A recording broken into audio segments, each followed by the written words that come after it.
कैसा है कि मतलब बिना मेहनत के टिकट मिल गई लोगों को भी अगला मैच नहीं खेलना पड़ता।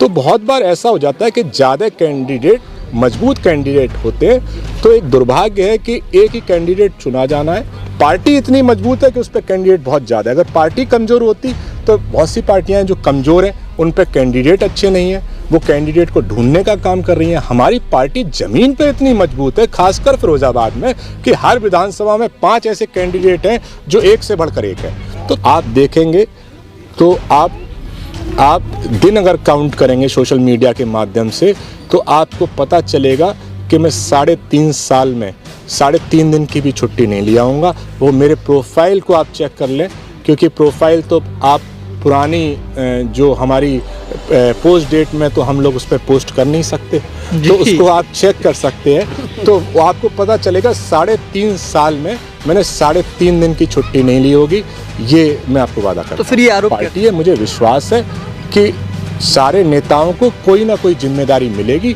ऐसा मुझे विश्वास है। भारतीय जनता पार्टी से आप बड़े बड़े नेताओं को अपनी पार्टी में बुला ले रहे हो, तो आपकी पार्टी के ही नेता अब इतनी ज़्यादा संख्या आपके पास हो गई है कि अब वही नहीं संभल रहे हैं। आपने देखा कि नमस्कार साथियों, मुलाकात में आपका स्वागत है। मेरा नाम है अर्पित कुमार। साथियों, अभी हम मौजूद हैं जसराना में, और जसराना समाजवादी पार्टी की दृष्टि से देखें तो समाजवादी पार्टी का गढ़ माना जाता है।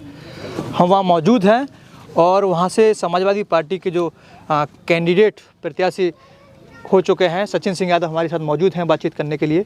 उनसे जानते हैं क्या माहौल है। सचिन जी, पहले तो आपको बधाई। थैंक यू कि आप समाजवादी पार्टी की एक प्रदेश के प्रमुख दल के प्रत्याशी हुए। Thank you so much. मैं आदरणीय अखिलेश जी को, हमारे राष्ट्रीय अध्यक्ष जी को बहुत बहुत धन्यवाद देता हूँ। ये मेरा सौभाग्य है कि इतनी बड़ी पार्टी ने मुझ जैसे नौजवान को, कार्यकर्ता को अपनी समाजवादी पार्टी का जसराना का प्रत्याशी घोषित किया है।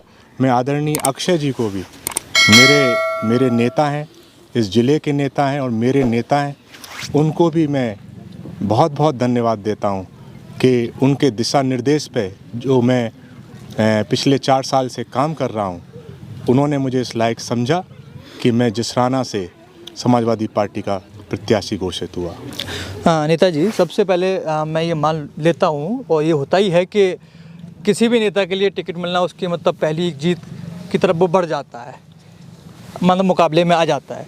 तो मैं ये सवाल पूछता हूँ आपसे कि आपको जो टिकट मिली है, जिस तरीके से टिकट मिलने के बाद जो चर्चाएं शुरू हो गई हैं, बहुत जसराना में माहौल गर्म है, ठंड बहुत पड़ रही है लेकिन जसराना में बहुत गर्मी हो चुकी है। तो मैं ये जानना चाहता हूँ कि ऐसी बात करी जा रही है कि सचिन सिंह यादव को टिकट ऐसे ही मिल गई है। देखिए, ठंडों में तो अगर गर्मी का एहसास हो तो हेल्थ के लिए अच्छा होता है जी। तो अच्छा है कि हमारे समाजवादी पार्टी में इतने नेता हैं, कार्यकर्ता हैं, इतना जोश है, और इस जोश की वजह से इस बार 2022 में सरकार बदलने की वजह से इतनी चर्चाएं होना, जैसे नेताजी आदरणीय मुलायम सिंह यादव जी कहते थे कि चर्चा होना बहुत ज़रूरी है, और चर्चा हो रही है तो ये शुभ संकेत। नहीं, ऐसा महसूस होता है कि लोग ऐसे आरोप लगा रहे हैं कि धनबल जीत गया। ये जानना चाहता हूँ। देखिए, मैं समाजवादी पार्टी के लिए जी, जब से मैं अमेरिका में नौकरी करता था, आपको पता है मैं पढ़ाई भी वहीं करता था। मैंने वहाँ से ही अपनी एजुकेशन की, एजुकेशन के बाद वहीं मैं जॉब करता था। और जब से मैं यूएस से वापस आया, जब मैं आया था वापस, तब बीएसपी की सरकार थी जी। बीएसपी की सरकार के टाइम भी हम लोग विपक्ष में रहे थे, और एज ए कार्यकर्ता मैं 2007 से 12 तक समाजवादी पार्टी के लिए काम करता रहा। आदरणीय नरेश उत्तम जी हमारे प्रभारी बन के आए थे 2009 में, जेल भरो आंदोलन हुआ था। सबसे बड़ी संख्या में जसराना ने उस टाइम आंदोलन किया था, और सारा जो जेल था उस टाइम भर दिया था, उसमें मेरा एक्टिव रोल था। तो हम लोग उस टाइम भी 5 साल मैंने विपक्ष में रह के एज ए कार्यकर्ता काम किया। बीएसपी की गवर्नमेंट की बात हो रही है, जब बीएसपी की गवर्नमेंट थी उस टाइम सरकार में। उसके बाद 2012 से 2017 तक हमारी सरकार रही। 2017 के बाद जब से हमारी समाजवादी पार्टी फिर से विपक्ष में आई तो जब 2019 का चुनाव आया, नहीं, लोग ऐसा कहते हैं कि मेहनत नहीं कर पाई उतनी, फिर भी इनको इनाम मिल गया ये। नहीं, जैसा मैं कह रहा था कि 2019 में जब चुनाव था, हम लोगों के लिए बहुत ही कठिन चुनाव था, लोकसभा का चुनाव था। आपको पता है फिरोज़ाबाद में काफ़ी कठिन हमारा चुनाव रहा जी। और मैंने आपको पता है कि 2019 में मुझे जब आदरणीय मेरे नेता प्रोफेसर साहब ने मुझसे कहा कि पेड़त में आपको रैली करानी पड़ेगी, तो जी, वो जनसभा हुई थी जो 2019 जी, की। तो मैंने उनका आदेश मान के और आदरणीय अखिलेश जी का आदेश मान के मैंने वो जनसभा कराई। और अगर आप किसी से पूछेंगे, हमारे नेताओं से, हमारे कार्यकर्ताओं से, तो फिरोज़ाबाद की आदरणीय अखिलेश जी की जनसभा हुई थी जो आदरणीय अक्षय जी ने कराई थी। उसके बाद सबसे बड़ी जनसभा अगर उस चुनाव में किसी ने कराई थी तो मैंने कराई थी और मैंने वो जनसभा कराई। उसमें रिकॉर्ड लोगों ने उसमें सम्मिलित हुए। आदरणीय अक्षय जी को उस टाइम आशीर्वाद दिया लोगों जी, ने। मैंने देखा आपकी, मैं प्रोफाइल जब विजिट कर रहा था फेसबुक की, तो उस जनसभा के आसपास पहुंचा तो देखा मैंने जनसभा, अच्छी जनसभा। और बहुत ही कठिन दिन थी, बहुत ही कठिन दिन थी। उस अच्छा। दिन एक और जनसभा थी और उस जनसभा के साथ साथ मैंने ये जनसभा कराई थी और समाजवादी बुलेटिन ने वो उस जनसभा को कवर किया था। उनके समाजवादी पार्टी के बुलेटिन में वो जनसभा छपी थी। उसके बाद मैंने तीन सभाएं और कराई उसी चुनाव के दौरान। मेरी जितनी जनसभाएं उस चुनाव में किसी ने नहीं कराई। और मैंने क्या कहते हैं, सलेमपुर में कराई थी, खड़ीत में कराई थी, नगला अकोला में कराई थी, जनसभाएं कराई, वोट मांगने का काम किया आदरणीय अक्षय जी के लिए। मैं कार्यालय पे मैंने बूथ का सुधारने का भी मुझे काम दिया गया था। 5 विधानसभाओं में बूथ सुधारने का काम दिया, तो वो भी मैं काम करता था। तो मैं दिन में आदरणीय अक्षय जी के निर्देशानुसार फील्ड में रह के फील्ड का काम करता था, सभाएं करता था। और मेरे से बड़ी सभा और मेरे से ज़्यादा सभाएं उस टाइम किसी ने नहीं कराई थी। उसके बाद मैं शाम को कार्यालय का भी काम करता था। और उस चुनाव के बाद जब मुझे ऐसा लगा कि हम लोग विपक्ष में थे तो मैं लगातार मेहनत करता रहा। ऐसा आप जिसराना के किसी भी गांव में चले जाइएगा, किसी भी गांव में आपको पता चलेगा। मैं हर गांव में, हमारे यहाँ जितने भी गांव में, हर गांव में मैंने गया हूँ। मैं पिछले 3.5 साल में मेरा ऐसे कोई गांव नहीं रहा जिस गांव में मैं पहुंचा नहीं। ऐसा कोई समाज नहीं रहा जिस समाज के सुख दुख में मैं शामिल नहीं हुआ, जिस समाज के न्योतों में मैं शामिल नहीं हुआ, जिस समाज की शादियों में नहीं शामिल हुआ। और मैं ऐसा आपको बताएं, मैं बहुत बार क्रिकेट टूर्नामेंट्स में जाता हूं। जी, हमने देखा आपका क्रिकेट का पूरा। तो मेरा सबसे ज़्यादा क्रिकेट टूर्नामेंट्स को उद्घाटन करने का, नौजवानों में स्पोर्ट्स के प्रति उसको मोटिवेट करने का काम सबसे ज़्यादा मैंने किया। नौजवानों को पार्टी से जोड़ने के लिए सबसे ज़्यादा भागवतें की होंगी, सबसे ज़्यादा रामलीलाएं की होंगी, सबसे ज़्यादा मैंने इनॉग्रेशन किए होंगे अपने तहसील में। तो मैं आपको बता दूं 3.5 साल से मेरा ऐसा कोई दिन नहीं रहा जिस दिन मैं फील्ड में नहीं रहा। हर दिन छुट्टी नहीं हुई है, एक भी दिन नहीं। और मेरे तो छोटे बच्चे हैं, आपको पता है मेरे पिता नहीं है और मैं अकेला हूँ, मेरा कोई भाई भी नहीं है और मेरे पे अपने छोटे बच्चों की भी जिम्मेदारी है।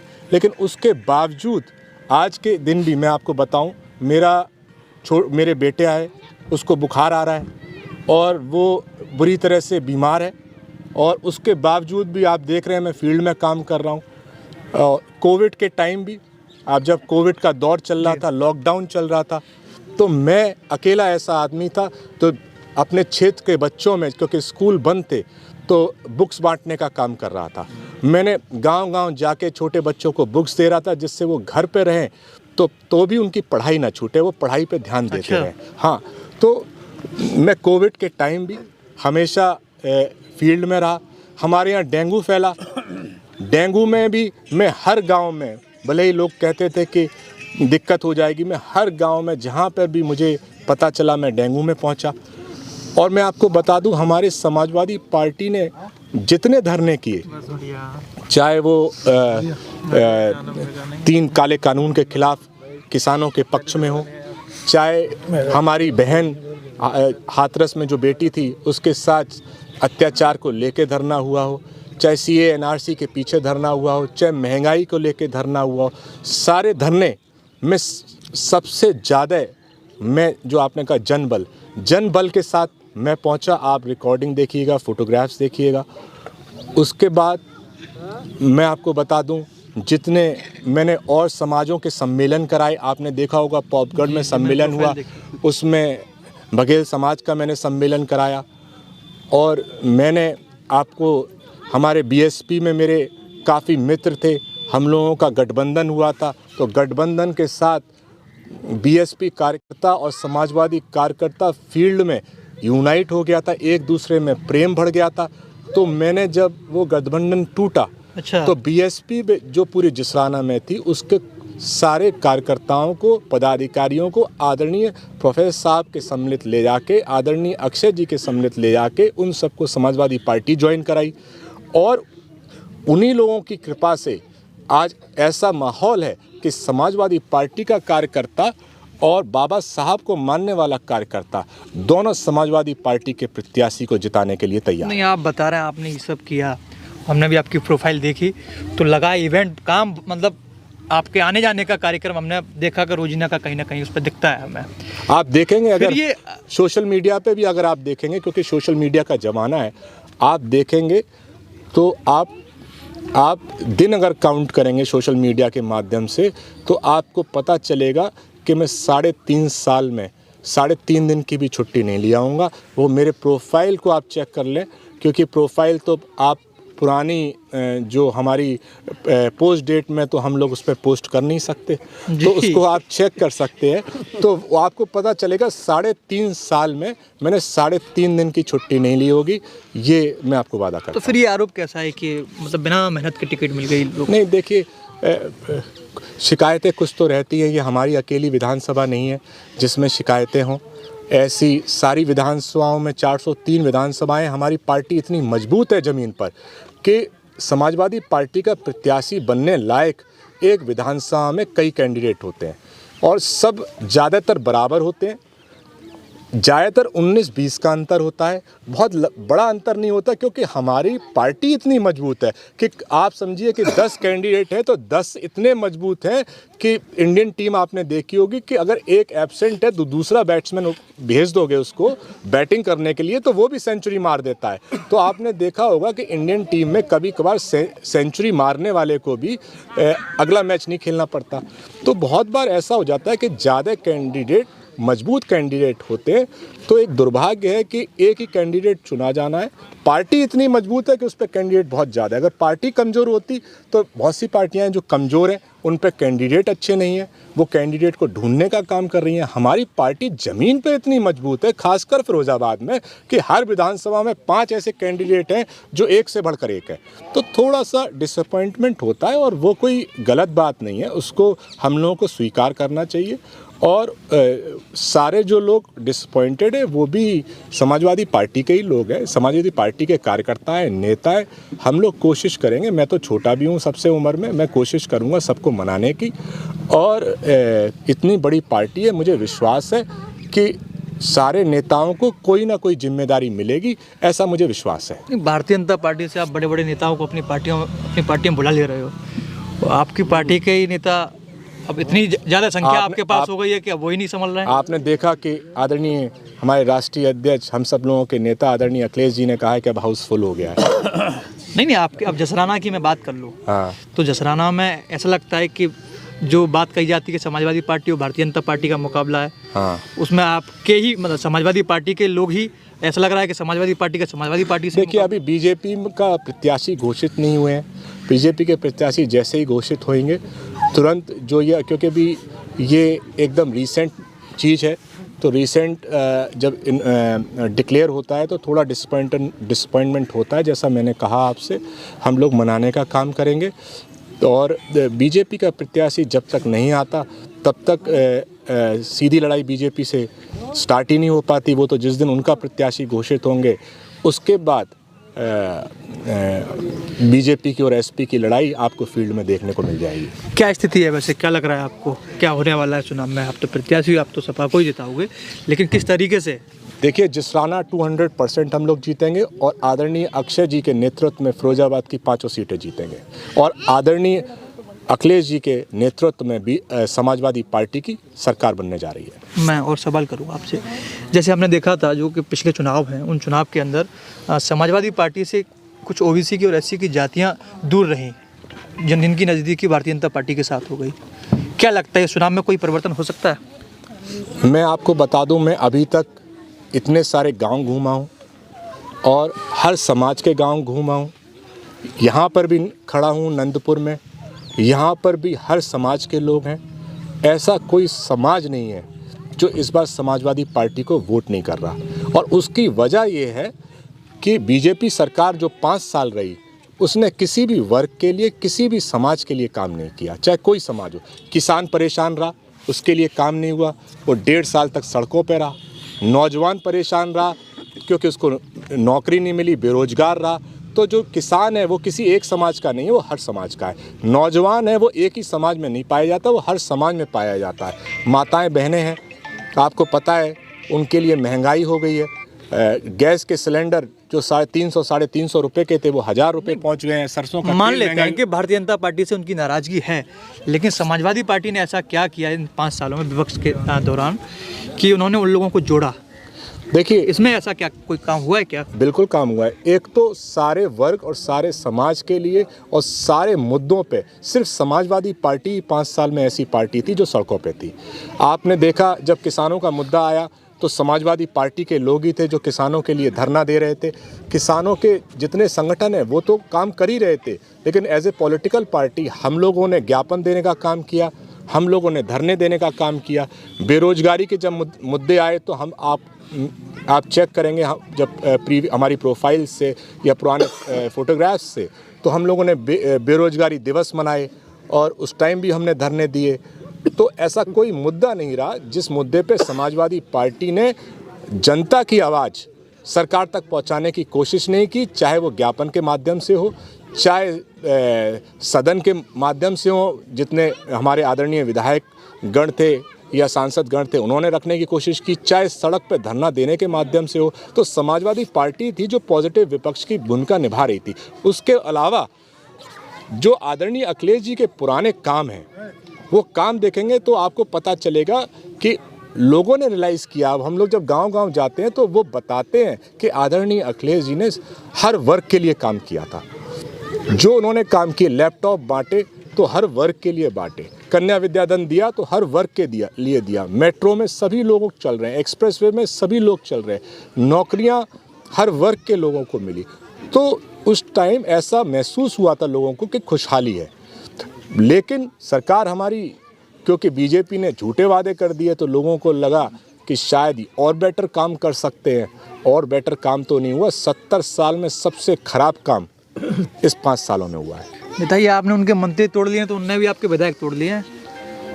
देखिए, थोड़ा बहुत लोग हमारे 1-2 जने चले गए होंगे, उनकी कोई अपनी पर्सनल नाराज़गी होगी और वो आप जानते हो नाराज़गी टिकट वितरण के दौरान किस चीज़ की रहती है, तो उस नाराज़गी की वजह से चले गए। समाजवादी विचारधारा की वजह से नहीं। समाजवादी विचारधारा बहुत ही स्ट्रॉन्ग है और लोगों को ये महसूस हो चुका है कि समाजवादी विचारधारा की ही सरकार हर वर्ग के लिए, हर समाज के लिए अच्छी सरकार साबित होगी। एक और आपकी सवाल करूँगा मैं, आपके यहाँ क्या अभी हम लोग खैरगढ़ ब्लॉक में खड़े हुए हैं, खैरगढ़ ब्लॉक ही है ना? इस ब्लॉक में पानी की समस्या बताई जाती है, पीने की पानी की समस्या। देखिए, इस ब्लॉक में पानी की समस्या थी। आदरणीय अक्षय जी ने भागीरथ बन के यहाँ से एक नई नहर बनाने का काम किया था और उससे आधी समस्या उस नहर की वजह से सॉल्व हो गई थी। लेकिन अभी भी आधा हाथबंद ब्लॉक हमारा पानी की समस्या से परेशान है। समाजवादी पार्टी की जब सरकार थी तो काफ़ी टंकियों का लगाने का भी काम हुआ था, लेकिन अभी बीजेपी की सरकार में आप देखेंगे वो टंकियां ज़्यादातर क्षतिग्रस्त हो गई, उनकी पाइपलाइनें टूट गई, तो टंकियां भी मेंटेनेंस उनका प्रॉपर नहीं हो पाया। तो हम लोग जा रहे हैं, तो जो ये समस्या है ये हम लोगों को पता है, हम लोगों ने इस पर पहले पुरानी सरकारों में काम किया है अगली सरकार हमारी जैसे ही बनती है इस पर और तेज़ी से काम होगा और गांव में जहां भी क्या कहते हैं पानी की समस्या है वहां नई टंकी दी जाएगी, पाइपलाइनें बिछाई जाएंगी जिससे घर घर में अच्छा पानी पहुंच सके। अब एक सवाल और आ गया तो मैं एक सवाल और कर लेता हूँ। समाजवादी पार्टी का ये जो वोट बैंक है उसमें ये चर्चा है कि उनके नेता को टिकट नहीं मिल पाई, उनके नेता को जो समाजवादी पार्टी का कोर वोटर है उसके अंदर की चर्चा है, इस पर आप क्या कहना चाहेंगे? देखिए मैंने फिर पहले भी कहा था कि थोड़ा बहुत डिसअपॉइंटमेंट होता है। समाजवादी पार्टी का वोटर भी इस तरीके से बटा हुआ है क्या? नहीं, समाजवादी पार्टी का वोटर आदरणीय अखिलेश जी को, आदरणीय नेताजी मुलायम सिंह जी को अपना नेता मानता है, प्रोफेसर साहब को अपना नेता मानता है। फिरोजाबाद का हर समाजवादी पार्टी का वोटर आदरणीय अक्षय जी को अपना नेता मानता है और सारे लोग यूनाइटेड है। डिसअपॉइंटमेंट थोड़ा होना एक स्वाभाविक है, एक ह्यूमन नेचर है। इसको ये कोई ख़राब चीज़ नहीं है, ह्यूमन नेचर है। थोड़ा डिसअपॉइंटमेंट होता है। कुछ लोग किसी से ज़्यादा नज़दीक होते तो उस वजह से उनको थोड़ा ख़राब लगता है, लेकिन मुझे विश्वास है कि समाजवादी पार्टी के कार्यकर्ताओं में इतनी मैच्योरिटी है कि वो समझ जाएंगे कि बड़ी लड़ाई क्या है और बड़ी लड़ाई लड़ना ज़रूरी है, बड़ी लड़ाई जीतना ज़रूरी है और थोड़ा बहुत डिसअपॉइंटमेंट जो होता है उसकी भरपाई मुझे विश्वास है कि हमारे जो राष्ट्रीय नेतृत्व है वो कहीं ना कहीं भरपाई करेगा। बड़ी लड़ाई क्या है? बड़ी लड़ाई बीजेपी से, बीजेपी की सरकार हटानी है, यही हमारी बड़ी लड़ाई। बीजेपी की सरकार हटानी है? बिल्कुल। क्या लगता है उत्तर प्रदेश से जो आप लोग कोशिश कर रहे हैं उसमें सफलता मिलेगी? आप सफाया होगा, बिल्कुल बीजेपी का सफाया होगा, समाजवादी पार्टी की सरकार बनेगी। 10 मार्च को आदरणीय अखिलेश जी आ रहे हैं। सचिन जी बहुत बहुत धन्यवाद। साथियों ये थे हमारे साथ समाजवादी पार्टी के जसराना से प्रत्याशी सचिन सिंह यादव, जिन्होंने अपनी बात की, उन पर जो आरोप थे हमने उनसे पूछे सवाल, उन्होंने जवाब दिए।